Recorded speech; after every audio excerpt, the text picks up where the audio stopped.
Well, Greg, it was 2 years ago that we stood on the Rockville AFL Oval, walking across it, and we were preaching about Rockville as a suburb. And we look back on those numbers now, and whilst we thought they were pretty red hot numbers at the time, they're even better now. Yeah, I'll come out the gates and say, somewhat a Nostradamus.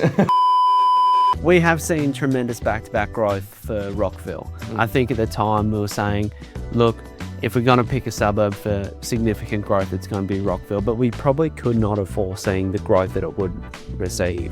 We've compound annual growth at the moment sitting at 28%, which is huge. It's wild. If you were able to pick a 28% compound growth stock, you would be laughing. Let alone property, which generally receives a one-digit growth rate, which is just great to see in the region. Absolutely. Like at the time when we did that video, the median house price was $335,000. I've got the numbers here. The new median, as of now, 2 years later, $552,500 for houses.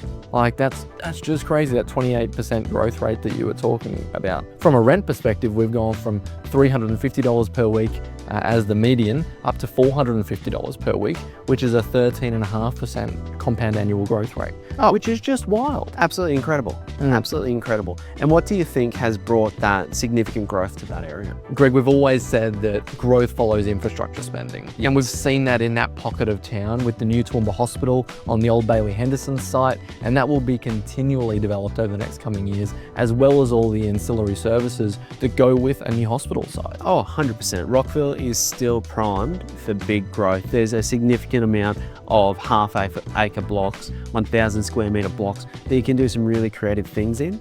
And then you look at the neighbouring suburbs around Rockville, like Wilsonton, tremendous growth, but then also great national companies coming in and investing, which is always a green light. There's big forums online, there's big commentators saying, just follow the big business, because they've got whole departments about where to put these shops. You look at Starbucks and Guzman Y Gomez that have come to the area, and you've seen those pockets around those shops get tremendous prices. Yeah, these big companies are not dumb. They know where to put their money, they know where to deploy capital. And if we can just use that as a bit of a signal to say, well, if that's where those companies are going, I wonder what's next, or I wonder what they see that I can't yet. You've got the new Officeworks site, you've then got another Starbucks and another KFC on the other side of town in Harristown, and I wonder what happens off the back of that moving forward now too.